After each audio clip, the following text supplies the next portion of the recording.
Welcome, everybody, to this virtual time series seminar. Our speaker today is Paolo Paruolo from the Joint Research Center of the European Commission, and the guest panelist is Igor Kheifets from UNC Charlotte. Paolo, the floor is yours. So many thanks for the invitation. It's a pleasure to be here. I hope you can hear me well. Can you? Yeah, we can. Yes, very good.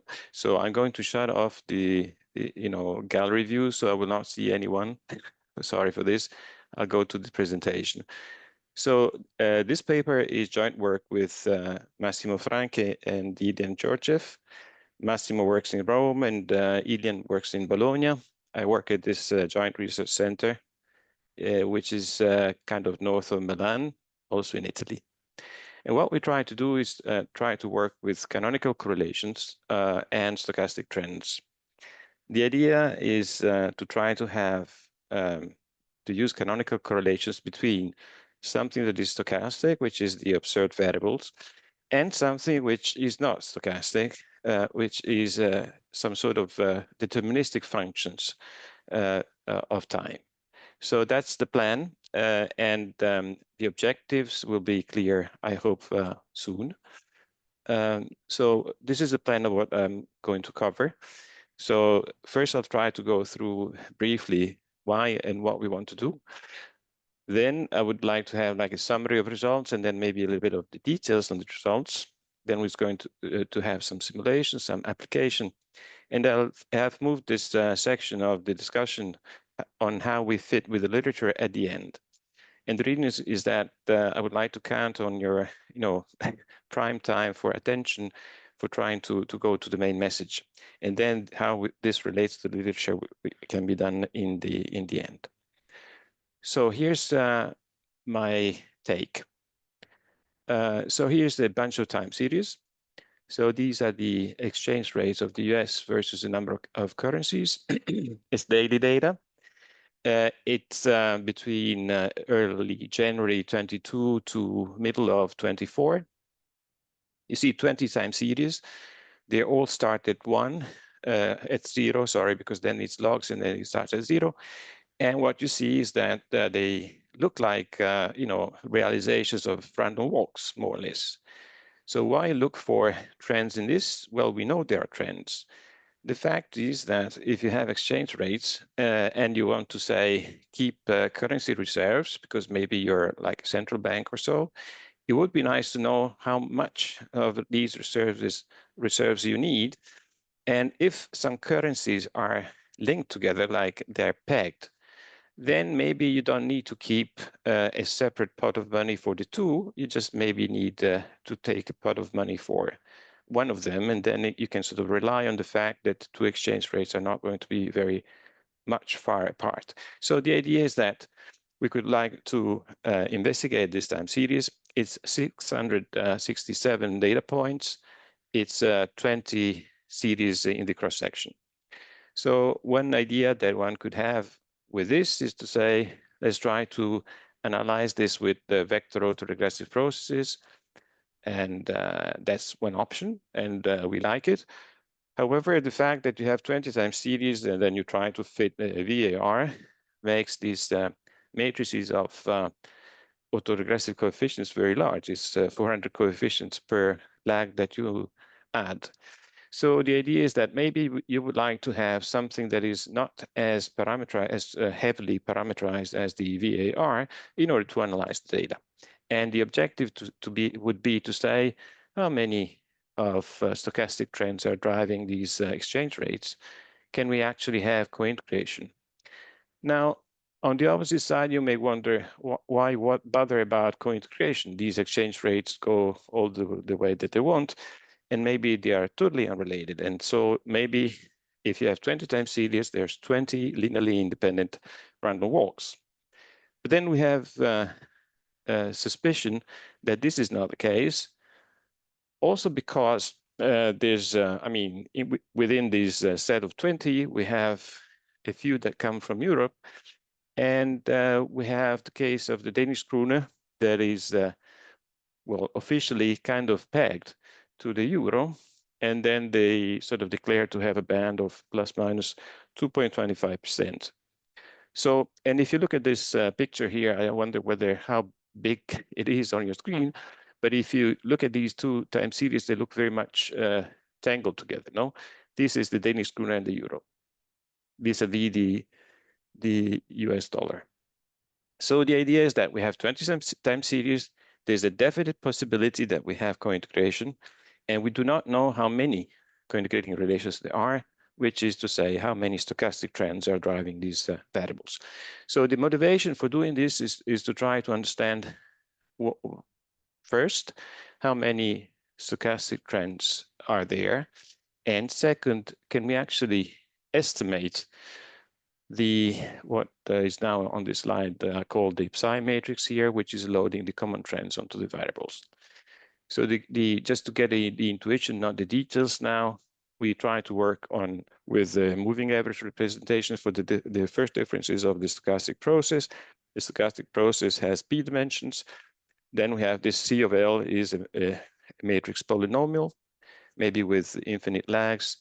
And the epsilon t, you can think of it as being IAD with mean 0 and covariance matrix omega.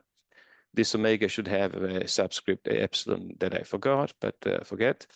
And if you just accumulate the differences and you use this Beveridge-Nelson composition for the polynomial C of L, then you get to something like that looks like this, where this matrix here is C of 1, that is the impact matrix of the moving average. So what we want to do is to work on something that looks as simple as this equation, which I would call from now on the common trends representation. This psi matrix is P times S. P is the number of time series. S is the number of stochastic trends. The number of epsilons is N of epsilons, which may be larger than P. And what we want to do is basically learn about psi. Why? Because this is the number of stochastic trends and also how they feed into the system. So if you want to know, for instance, co-integration means that we can take linear combinations that kill this psi matrix. So if you want to know about the psi, which I would call from now on, the loading matrix or the attractor space loading matrix, then it's the same as asking how you can kill it with linear combinations from the left, which is to say co-integration. So learning about psi or the co-integrating vectors which are orthogonal to it is the same.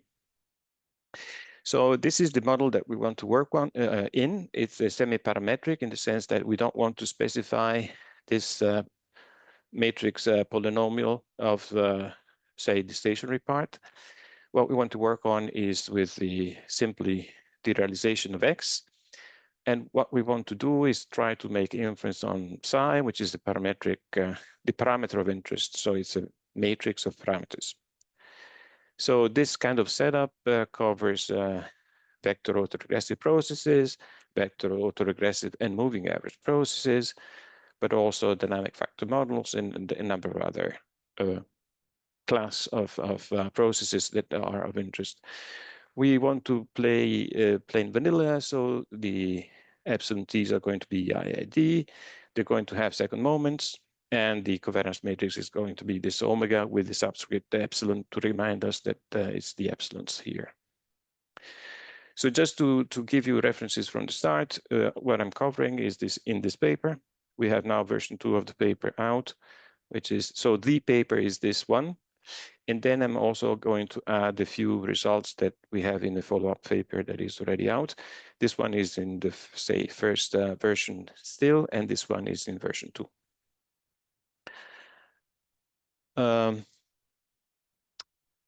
Okay, so I'm now moving to, I'm a little bit, okay, covered with all these banners. Just to go still on the what we do. So what we're going to take is, we're going to take the difference between xt and x0. We call it lowercase x. And we do canonical correlations between this and some deterministic variables, which we will call d of t. The dimension of x, lowercase or uppercase, is p, and the dimension of d is uppercase k. what does this dt contain? It contains the first k elements of a basis of L2. So what we're going to think of is of these trajectories of the x process as being in the limits when t goes to infinity as being part of L2. L2 is the space of square integral functions. So basically, you can think of this as being members of a space where you can sort of find a basis, meaning that any element of the L2 can be represented in terms of a basis. The basis is nice if you can also normalize it so that calculations are easier. So you have a number of choices for that. So this is what we want to do. Take the observations, run some canonical correlations with the deterministic variables that we will appropriately choose, and then try to define asymptotics. And when we say asymptotics is when we let the number of data points across time, which I call capital T, go to infinity. And then sequentially, we let the number of elements of this orthonormal basis go to infinity. For convenience more rather than for precise meaning, for precise reasons, we try to take this orthonormal basis with the Cadillac element, that is that. So you have this, functions that are with the right limits and limits from the left and continuous from the right. So why do we do this? We would like to replace basically things that we do with vector autoregressive process. And we want to employ ideas that Peter Kheifets has been advocating in the profession for quite a long time now, and using this idea of the Karunen-Löw representation for random motions. So just as a spoiler of what is going to come next, so these dt elements of the orthonormal basis of L2 are going to come from the Karunen-Löw representation. We want to be a little bit more general, so sometimes we will say that this is any Cadillac basis. Some of the times we were going to say that this is the Karunen-Löw special thing. Now, the Karunen-Löw representation is, an object of interest of itself, but basically these basis functions, they are sine waves. So here's the detailed list of things that I want to cover in the results. So what you've seen so far is the why we want to do it and what we want to do. Now we're going to go through a summary of what we obtain as the output of this analysis in terms of results. Then I'm going to go through the results slowly by saying more about the setup, the assumptions, what estimators we consider, and then go through the asymptotics for the estimators of this dimension S, and then on the asymptotics for the estimation of the loading matrix psi. So again, if you feel that I'm not clear, then you want to say, ask clarification questions or any question, please interrupt, yeah? So here's the summary of results. So what are the claims? So the idea is that we want to work with moderately large but finite and fixed P, the cross-sectional dimension. And also the number of stochastic trends that we want to cover is any. This is not innocuous. In a sense, it's a kind of assumption. We do asymptotics for fixed cross-section and for large T and then large K. What do we obtain? Well, we find a result that we like very much, which is that if you take the first largest squared canonical correlations of the eigenvalue problem, then they tend to 1. And the smallest remaining R, so the P minus S equal to R smallest, they tend to 0. So it's like having a 0-1 law, where if you look at the profile of the squared canonical correlations, what you expect to see in the limit, and the limit is between, for T and K going to infinity sequentially, you obtain a step function. And the step is going to decrease from 1 to 0. That's the largest jump ever that you can see in squared canonical correlations. And that jump is going to be at the point S, which is the the number of stochastic trends. So this is going to be a powerful tool to define a consistent estimator of the number of stochastic trends, which is this S hat. And we're going to use, again, an eigenvalue problem of the canonical correlation type to define the estimator for the psi, the loading matrix, and also its orthogonal complement, which is a basis of the orthogonal complement, which is the co-integrating vectors. All these are super consistent. Okay, so that's the estimator of S is consistent, but the ones of the loading matrix is super consistent, as we expect in the case of co-integration. Now, we find also a number of other nice things that we can sort of find pivotal statistics in the second part of the asymptotics when we let the k go into infinity, and that is number 4.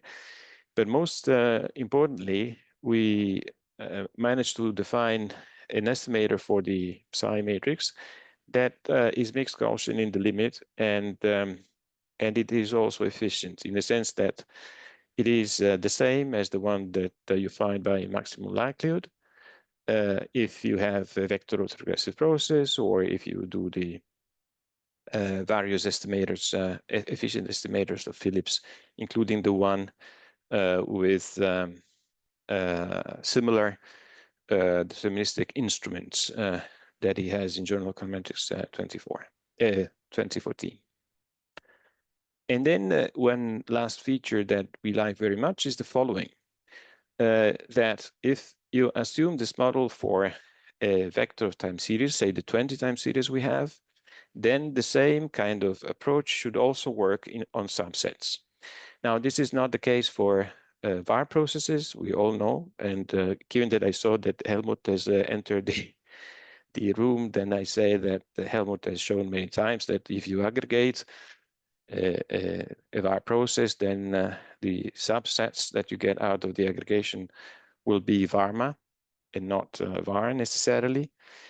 So the var class is not closed with respect to working on subsets. Whereas in this setup, the way we state the assumptions, this is applicable both on the complete vector and also on subsets. So if the assumptions hold for the whole, then they also hold it for subsets. We call this property, just to have a name, dimensional coherence. So here's the setup. And the setup I already explained. So what we do is cumulate this equation, and then we do the Beveridge-Nelson, and the Beveridge-Nelson, we say that the impact matrix could be of reduced rank. It could also be 0, yeah? So this is maybe a special case when this rank is not equal to 0, is at least 1. But just to make life easy, we just state this as this rank decomposition. And then we have the usual assumptions on the moving average. What do I mean by the usual assumptions? These are the assumptions that Søren Johansen has in the book when he wants to invert the autoregressive process into a moving average form to get the common trends representation. But also he has the converse theorem where you start from exactly this process and you want to invert it into a vector autoregressive of with infinite number of legs. So it's the usual. So the usual thing is that this thing converges on the whole on a disk that is slightly larger than 1. Then you can get the reduction of rank of C of Z only outside the unit disk or at the point 1, which is the one that we care about. And if you get at that point, when you get this Beveridge-Nelson decomposition, this extra term satisfies what in the vector autoregressive process literature is called the non-A2 conditions, which is that this thing, this matrix, is like a corner of the matrix that you obtain by putting a 1 instead of L here, then is full rank. Now, we don't see why we need to impose this, given that we're not going to invert this into a moving average, into a vector regressive form, but you will see why we want to have that. But so this implies that when we accumulate, the accumulation of C1 of epsilon will give you the common trends. So this rank decomposition of C of 1 is going to give you this psi times kappa. And then whatever is in this C of 1 of L will make up this, stationary part. The initial condition is eaten up by this gamma, but given that we're going later to take, say, xt minus x0, we can sort of forget about this, or we can go about initial condition the way that Soren does in the book. It doesn't make any difference. Can Okay. I just clarify, yes. Paolo? Just yes. questions about your assumptions. So, do you need any control on the smallest singular value of sigma epsilon, or the smallest singular value of that matrix in condition 3 as the dimension increases, or is it just enough to say it's non-singular? It's enough to say that it's non-singular because we're not letting the dimensions grow. Remember that we say P is fixed. So P is the number of variables. So it's the number of rows that you have of this C of L. And the number of epsilons is not going to increase. It's going to be n of epsilon. It's greater than P, but this stays fixed. So we're not letting the dimensions of this C of L grow, in a sense. It's fixed. Yeah, it's as large as you want, but it's fixed.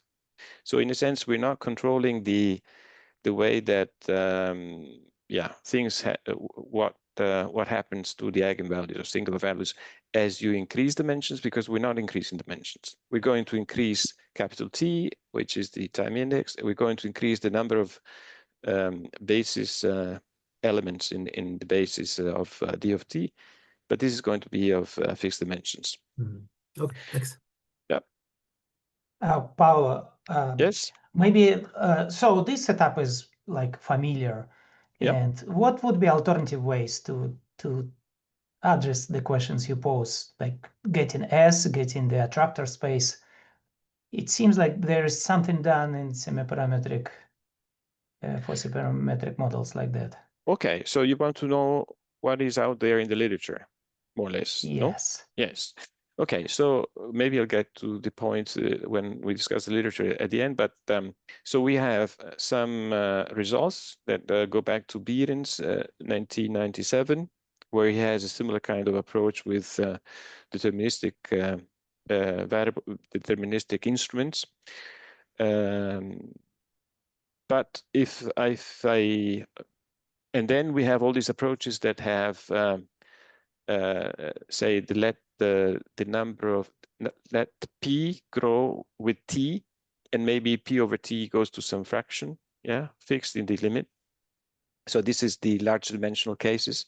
So in a sense, we do not belong to this class where we are increasing dimensions either of the cross sections or the, I don't know, number of epsilons, whatever.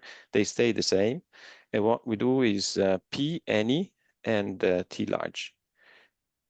So if I had to say, go back to my example of 20 time series, how to go about estimating how many stochastic trends there are, I would be a little bit at a loss. I can go back to these papers by Behrens, where he says, compute some eigenvalue problem, which is not a canonical correlation problem, but fine. And then you can sort of use that for the number of components.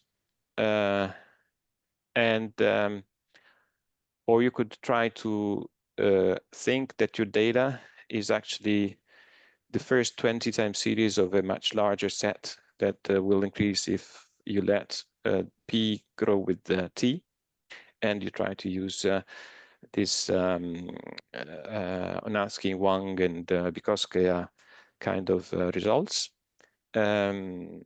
Otherwise, I wouldn't know how to do it. So the reason why we want to do this is that we didn't know how to do it. But maybe, I mean, you know, other methods, but so determination of what in concentration is called rank determination, yes, usually is done with a VAR. But now we are in the context that 20 times series, maybe we are a little bit on the large side.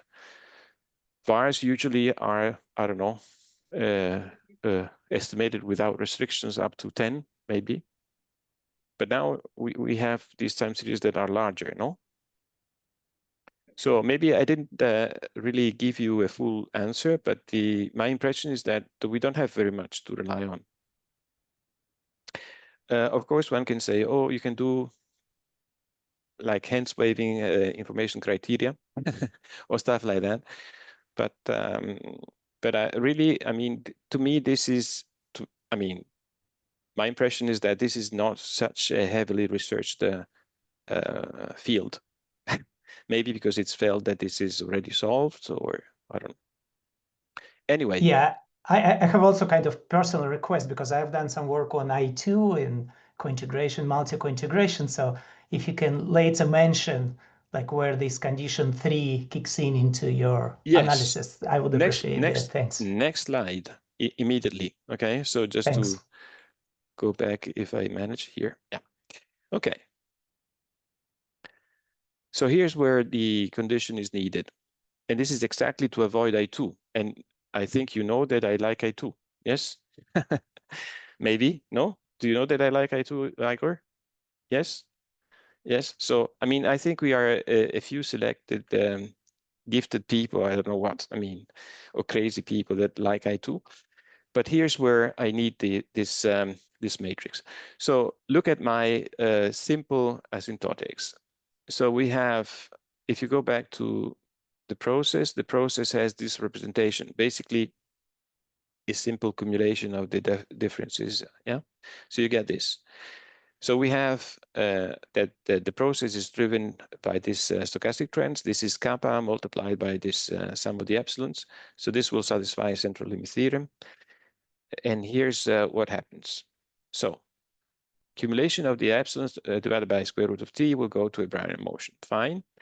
And then what we have is that if we come to the left with the psi bar means the x prime, x inverse x prime kind of, or psi prime, psi inverse psi prime.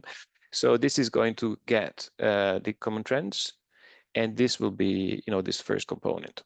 Then if you kill the first component, so go back to the process. So if you come from the psi orthogonal here, so this is going to kill the stochastic trends, and you're left with the stationary process. If you accumulate the stationary process, then you get the same driving stochastic trends there because you accumulate the epsilon t's. And there, that of course is again something that we will need in the later study of the symptotic properties of what we want to do. And so I get these two together. So this is the stochastic trends that you see in the axis. This is the stochastic trends that you get when you look at the co-integrated relations. And of course, the stochastic trends will be this accumulation of the axis. So everything here is going to be some matrix D of the original accumulated epsilons, which is the stochastic trends, the random walks, and then we divide by square root of t, and this will go to this Brownian motion. And we will separate two components, W1 corresponding to the first ones and W2 corresponding to the second two, okay? Why do we need the condition? Because the condition ensures that the long-run variance of this stochastic Brownian motion, stochastic process, which is Brownian motion, is actually non-singular. And the one-line proof is this one, that you can sort of show that D has rank, is full rank, because it is some identity and then this block here. So why do we want to impose it? Because we want to have that the obvious or the underlying driver of the asymptotics is without singularities that will need to I2, okay? We want to do the easy stuff. So for you, Igor, and if you selected that like I2, there's something to do here. If this condition fails, then you will need to do a little bit more, okay? But we want to do the easy stuff first. Of course, this is the two processes I called W1, W2, and then they have some long-run covariance. And then we can say that, of course, we can say what is the second component. You can sort of decompose the second component into something that is linearly dependent to W1 and something that is linearly independent from W1. And this is the way to do it, the usual way. So this W2.1 is going to be independent from W1. So this is the part of the W2 Brownian motion that is independent, uncorrelated, and hence independent from W1. So this is just notation. Remember that the original omega is the covariance of the epsilon, so I called it omega epsilon. Now I have the and the prime in front and the back, and this is the covariance, long-run variance of the W process. Okay, so I told you what is the driver and the result driving the asymptotics. Then what we're going to use is also this representation of the Brownian motions that we find in the limit in terms of basis functions of L2. So one result that is coming from the usual probability books is this Karhunen-Lev representation. And basically you're taking your Brownian motion, I call it W because this is what we're going to work with. And we have some basis functions, and you can sort of decompose the left-hand side with the right-hand side, which is an infinite sum of these functions with random coefficients. And the coefficients are the projections of the process onto the elements of the basis, which we can sort of further decompose into some quote-unquote square root of the variance, or some, no, the eigenvalues, say. We call them WK, eta k being kind of eigenvalues. And this is like a normal random variable.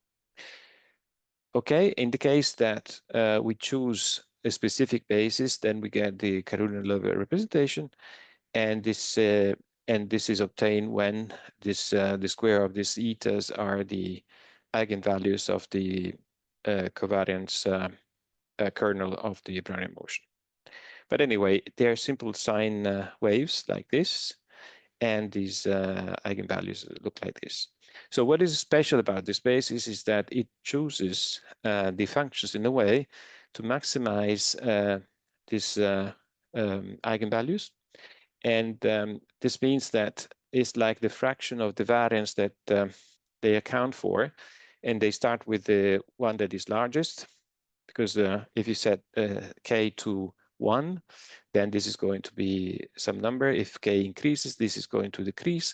So this is the relative importance with, if you want, squares of various components. And the Karhunen-Lev representation is chosen in the way to make this fraction of variance highest in the process of slicing the Brownian motion into functions. I don't know if I kind of gave the idea. But anyway, so what are we going to do? We're going to choose, because we will have Brownian motions in the limit, we're going to choose these sine waves. And this is what Peter Phillips is using in his papers. He started by using this to try to explain, give an alternative explanation of what happens in the spurious regression, or in the co-integration, or in the, say, estimation of long-run variances, or even in the estimation of co-integration. Okay, so that's what we do. So final slide on what we do in terms of statistical analysis. So we do canonical correlation. So between x is uppercase x minus x0, and these elements of the basis. The basis are functions of L2, so the argument of this function is u between 0 and 1, but then we have discretized them at the sample points 1 over t up to 1. Yeah.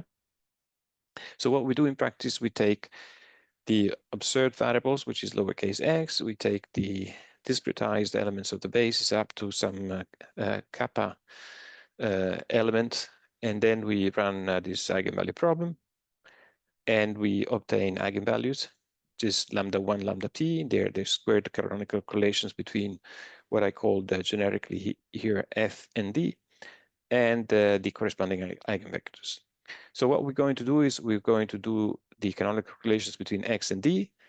So we're going to use this definition with f equal to x. But later, when we define the estimators for psi, then we use a different modification of x, which we will call e. So whatever we use in the CCA, then it will feed into an equation like this, will deliver eigenvalues and eigenvectors. So that's just for the definitions. Maybe Yes. it's a good moment. So canonical correlations is really powerful tool. It's been used like in many sciences, not only econometrics. It's been used in cointegration too, right? So Yes. can you maybe tell a little bit how it's related to like original use by Johansson and like Sure. other people? And also, what's the intuition of doing correlations with these basis functions? Yes. Thank you. I think that looks like the key thing in the paper to me. Correct. It's correct. So, It's super correct. So the intuition is the following. When you do canonical correlations in the vector autoregressive process, you're basically trying to look for the maximal correlation between delta x instead of this x, and instead of d, you have the lagged x. So what you're looking for is, if you have an error correction, your delta x is going to be correlated with xt minus 1. And these linear combinations are going to estimate the stable linear relations that are the cointegrating relations and also the adjustment coefficients. So what usually called the betas and the alphas. So that's what it is done over there. And why is it the case that you want to find the highest correlation? Because if the error correction works, it means that some deltas will react to deviations from the levels lagged, linearly combined by the betas, okay? So that's the intuition. What do we have here? We're not working with the delta x, we're working with x. And instead of trying to find maximal correlation with xt minus 1, we're looking at d. Why? Because xt is going to be driven by stochastic trends. Hence, these stochastic trends in the limit will look like Brownian motions. And you want to say, what is the linear combination of the basis function that best fits these non-stationary components? So the underlying machinery is trying to find the linear combinations of D that will deliver the best fit to a linear combination of the x's. Now, if I go back to my theory here, simple-minded theory, then you say there's a linear combination of the x's that is going to have this sum of the epsilons in it. And we know that the sum of the epsilons properly normalized will go to a Brownian motion. And the Brownian motion will have this representation. And this representation is going to be a linear combination of the basis functions. So if I stop this sum from 1 to infinity up to some uppercase k, I'm trying to fit the first components of this representation. So what lies behind this different use of the same technique is trying to find what linear combinations of the basis of L2 will have the best fit to some linear combinations of the x's. Because this is what the asymptotic theory is telling you, even without knowing the rest of the slides. I hope that this made the point a little bit clearer, but maybe if you can nod, then I'm sort of reassured that I made the point. Yes? Yeah. Do you know any calculations if this is done for, like, if you do canonical correlations original for the semiparametric setup, what do you obtain? If you do instead of correlations with the basis functions with delta x? Okay, there's quite a few people that are working with this kind of thing. We also did some papers in the past. I mean, they say the same trio of authors that you have in this paper. So what we were doing X here and the accumulation of X in the place of D, okay? And you can sort of have some mileage for that. And if you want, I can sort of explain, but this is a different paper. Some of the people are looking at similar kind of problems, but they're not canonical correlation problems. And I'm referring to CEO, Song, and the Danish colleague that are doing this thing for the functional processes. Yes. So what they do is, I think they do an eigenvalue problem, not the canonical correlations between the levels and the accumulated levels. Okay. So it's not the first time that people look at eigenvalue problems. It's not the first time that is looking in this context. However, this is the first time that we're using canonical correlations between X and D. Yeah, so Okay. if you can use this moment just to say what's the advantage of using in this way rather than in previous, like without Yes. going into details of the other Into papers, details. just to see now. Yeah, thanks. Yes. So the idea is the following. The benefit of this is that we're going to get this separation of eigenvalues between 0 and 1. Okay. So the first, we will get S linear combinations of the x's that are perfectly correlated with the basis functions in the limit. Okay. And this is going to give you a criterion to select S, the number of stochastic trends. This is a powerful tool because you have the separation of 0 and 1 eigenvalues, this 0-1 law kind of, and this is not something that you obtain with other methods. Other methods, for instance, the papers by Behrens and stuff like this, they have criteria that where they can prove that for the right value of stochastic trends, the function either has a minimum or a maximum, depending on the way that you formulate it. And then will deliver a criterion that is consistent, okay? But in a sense, this is not based on the fact that you have these canonical correlations 0 or 1. So this jump may be not so large in the end. Whereas using them in this way, we find a step function that has jump 1 in the limit. So this is, I think, never been said before or never been found before. And why is this the case? The papers by Peter on the on explaining spurious regression in '98 and all this, they were based on the fact, and they prove that if you take a random walk and then you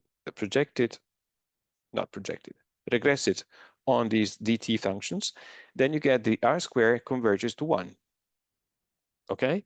Now this is the generalization of what Peter was doing in '98, because we're saying we don't know which linear combinations to look at, but we will let the canonical correlation select which linear combination of the x's is closest to a random walk, and in the limit it will give us correlation, this r square equal to 1.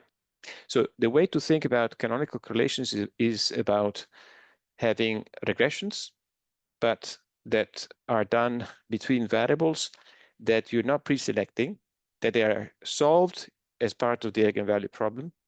So the eigenvalue problem will say this linear combination is has the best r square with the variables on the right hand side, which in this case are the dt functions. So this is in a nutshell what we're doing. Thank you very much for your explanations. Fantastic. Thank you. Paolo, you still have 15 minutes just to make sure. I guess you have a lot of slides to finish, right? Yes. Yeah. So maybe we can, if that's fine, Igor, we can leave this to your section, which is at the end. You can, come up with more questions. And thank you. Thanks. But I appreciate that maybe they came before the formulas. Anyway, so what we do is we propose this max gap estimator. So we take the eigenvalues, and then we take the jump between successive eigenvalues that is largest.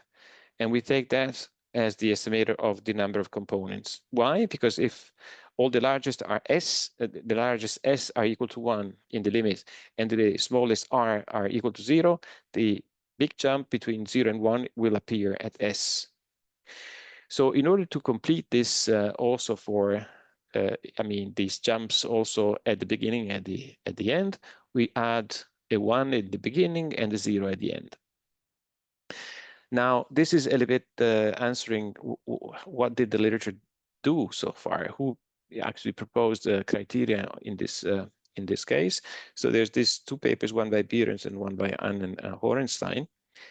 And what they propose is to have, not on these canonical correlations, but on a similar kind of eigenvalue problems, you can sort of define criteria that will have either a maximum or a minimum at the right point. So what we do, we just rephrase them as functions that should be maximal at the right point. So it's all argmax kind of things. So both the max gap and these alternative estimators will have a maximum at the true value in the limit. Now, what I would like to point out is there's this criteria by Hahn and Orderstein, and are not actually covering all the possible values of S. So for instance, S equal to 0 is not included in these two functions, and neither P S equal to P or S equal to P minus 1. That's a little bit of a problem. Anyway, so what we can prove, no, maybe I should skip these. This is the result. So as we get this limit, the first S will go to 1 and the last R will go to 0. And the implication is that the max gap estimator will go to 1 and that these other alternative estimators will go to 1. I mean, the correct selection will go to 1, with the caveat that if S, the true S, is not within the say domain over which you're computing the argmax, then these two other criterion are going to fail. You can actually increase the domain over which you can sort of compute the argmax by adding this lambda 0 equal to 1. That's not a problem, but adding the 0 to these functions here is a problem because there's a division by 0 which is going to create problems. So just to say that of course the argmax is a simple idea. You can also use the criterion by Behrens, which is actually covering all possible values of between 0 and P. These are the two would have a little bit of side effects, even though if you're sort of maximizing over the same set, they will be also consistent. I'll skip this and I'll go to this. There's more. I mean, can we actually do tests instead of these criteria? And the answer is yes.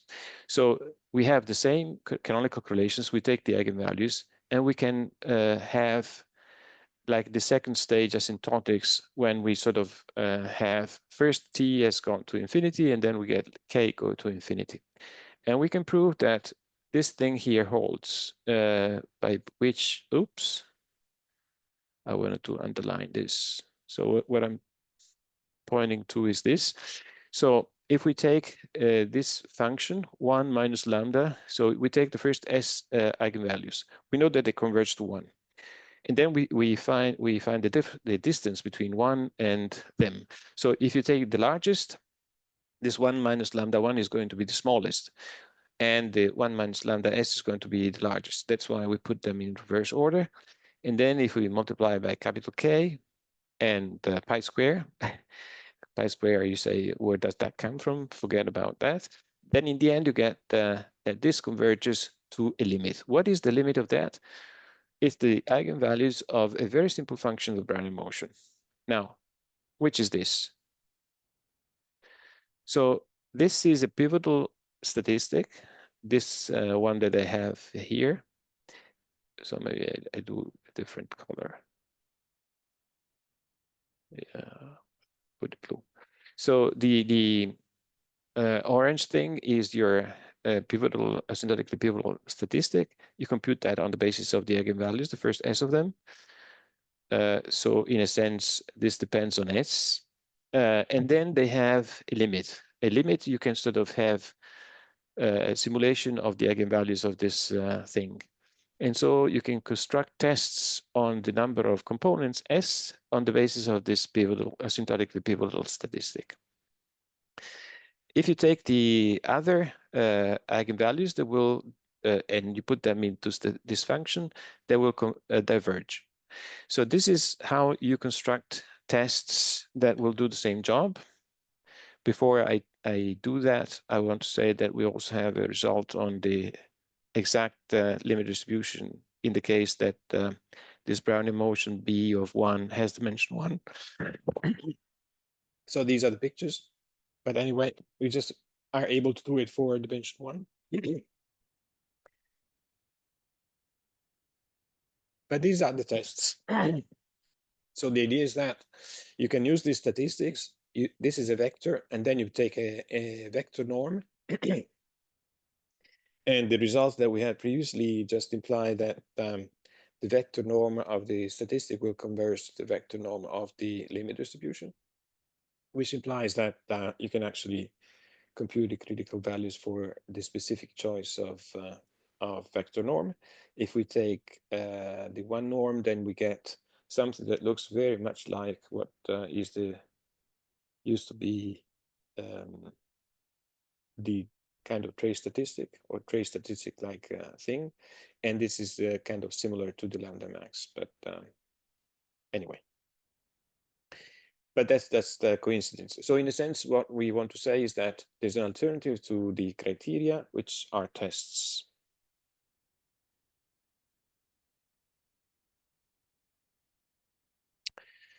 Then I want to be very, very brief because I don't have time. Then we have results on the estimators of the loading matrix for the stochastic trends, which is the same as to say the cointegrating elements of the cointegration matrix. And what we have is that there's one estimator, the one that is associated with the first choice. When we do DT as with canonical correlations with the axis, no correction, we get some limit distribution which is super consistent but not mixed Gaussian. Whereas if we take a little tweak and use some of the results of Peter that are in the previous papers, then we get some mixed Gaussian and efficient estimator. And we can do both tests. Okay, here's a little bit the funny part with graphs. So we take the data generating process of Anassi and Wang and Bikoskova and Gorin, and it is a vector autoregressive of order 1, where the autoregressive matrix has this form. So you get that this A parameter is super important. May I ask any information? I see that is the terminal 5. Yeah, but I mean, it just says 48 taking minutes. the plane. Is it wrong? I mean, it should be fine. It should be at 7. Okay, good. So Ali's on her way to Bologna. Good. So we get the DGP has this A parameter. This A parameter is connected to the properties of the process. So it turns out that the first, if you take these P components, the first R components, which are this first block, they turn out to be univariate AR1 processes with coefficient 1 minus A. Now, so if A is equal to 1, this autoregressive coefficient is 0. If this A is equal to 0, then this coefficient is 1 and they're not stationary anymore. So the largest that you can make, or the smallest you can make A, is 0.25. If, say, we put A to 0.25, the first R components have autoregressive coefficient of 0.75, which is going to make life hard because this is kind of close to 1. The remaining is linear components, say, are pure random walks. And of course, the DGP depends, given that all the errors are identically, I mean, they have the identity matrix as covariance, depends only on the values of P, which is the cross-section dimension, T is the number of data points, S is the number of stochastic trends which are placed as the last ones, and A, which is this coefficient that is governing the, say, how persistent the first R components are. So we expect, and what we find is that the small sample inference is harder if A is small, and hence these autoregressive coefficients are high.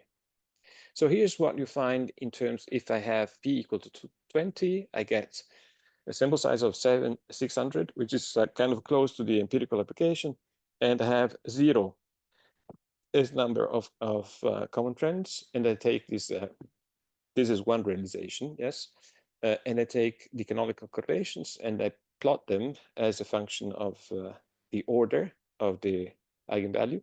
So you get they're kind of flat, you don't see any jumps. But what if I have the same situation and have S equal to 5? You get the first 5 are kind of large, then you get a big jump, and then you get a number of them that is kind of small. The same happens if I put S equal to 10. So you get that the first 10 are large, they kind of decrease because they're ordered. Then you get a jump, and then you go to 0. And the same happens for 15 or even for 20. So this is what you kind of expect as a profile for the squared canonical correlations, which are the eigenvalues. And here's like a picture of how they look as we put them in the same graph to save space. So basically, we added here the quantiles of these distributions. So you see two curves with the same color. It means this the 5% and 95% quantiles over a number of replications. So if P is equal to 20 and you get, say, 0, then you get these blue curves. S equal to 0, S equal to 5, you get these reddish ones, etc. What happens if we have 20 variables and we increase T, so from 600 to 2000, then you get that the jumps get higher, the quantiles get squeezed together. So this stays the same. And apologies. And here you get the same kind of ratio between the two, but you have larger dimensions like 100, but you see the kind of same behavior, no? Okay. What happens if A, so this was for A equal to 1, meaning that the autoregressive components, the first R of them, have autoregressive coefficient of 0. But what if this autoregressive coefficient becomes 75, which is A equal to 25? The whole picture is kind of squeezed because also what are supposed to be small eigenvalues, they're sort of boosting, like making this whole curve go up in a sense. And of course, if you increase P equal to 20 and you increase sample size, these jumps become more apparent. And the same happens if you have higher dimensions. So here's what happens if you kind of do a small Monte Carlo and try to see how many times you get it right with the max gap estimator. If you have S equal to 0, and here you have this parameter A, so 0.25 is the hard one to get, and this first row is the max gap estimator. If you have the autoregressive coefficients to be actually 0, which is A equal to 1, then everything is super fine. And if they are sort of small, it's the same. But if you go to lower values of A, then you get real trouble. And over this axis, we have the ratio between P and T. So if you say 10, 20, 30, it means that T is equal to 10, 20, 30 multiplied by P. Okay, and all these graphs are for P equal to 20. Yeah. Anyway, so this first row is what happens at different values of S if you are using the max gap, which is sort of signaling that the lower values of A are a problem. This is what happens if you use the test sequence. And what we find is that sometimes when the max gap does not work very well, the test sequence does a little bit better. And so what we thought is that, what if we actually do a hybrid estimator for the dimension. And then this is the hybrid, which is kind of combining somehow the best of both. Okay. Anyway, so but this is just as a graphical representation of what you get with the estimation of S. This is what you get with the mixed normality for the estimation of the co-integrating vectors or this psi matrix. This is for different values of A, which you recognize to be the crucial parameter in this design. And then you have different curves here. The normal 0, 1 is the black. Then you have the unfeasible estimator is the one that would use the true value of the long-run variance. So you wouldn't have the estimation of the, say, denominator in the t statistic. That's the blue one. You see that it is kind of well behaved always. Then we can choose some estimator of the long-run variance using these ideas that are in the paper by Peter. In general econometrics, that's the reddish one, and the usual one is the one in orange. So okay, which is kind of what we expect. Okay, how much do I have still? 0, -10, or what? It's -1. -1. So I stop. No, 1 more minute. No. Yeah, of course, you can take a few minutes to summarize. Yeah, just summarize. Yeah, no problem. The empirical application, if you want, very quickly. No. I don't do it. I just leave it there. I just maybe want to. Sorry for this. This is too long. Conclusions. So, what we want to show with this paper is that the functional approach with these canonical correlations between the axes and these deterministic functions are extending what Peter Phillips was proposing, but they can actually be useful because they deliver a tool both to select the number of components, which we call S of the stochastic trends, but also to estimate the loading matrix. Estimation of the loading matrix seems to be totally new. The estimation of S is something that you can possibly find in some papers, but the way that we can use canonical correlations to our advantage using the Carunian-Löw representation or similar kind of L2 approximations for the limits of limiting Brownian motion processes is new. This idea can be extended because if you think about Ornstein-Uhlenbeck processes integrated over the D processes, which is cumulated Brownian motions of some form, or integrated Ornstein-Uhlenbeck processes, they all have the same properties with respect to what we find here. And of course, we didn't include any deterministic components, but of course, they will play a role if we need them. So we're working on this, which is the generalization to, different processes. And we also have another paper that I already listed in the beginning, which is trying to say that the same approach is actually useful if you want to learn properties, that is hypothesis about the space of this psi loading matrix. I think I'm done, and sorry to be a little bit long. I don't know if the slides will be then distributed or what. I don't know. Anyway, the papers are online. Thank you very much, Paolo, for the great talk and very clear one. And so now I'm going to leave the floor to Igor if he has more comments, questions, and then we also open the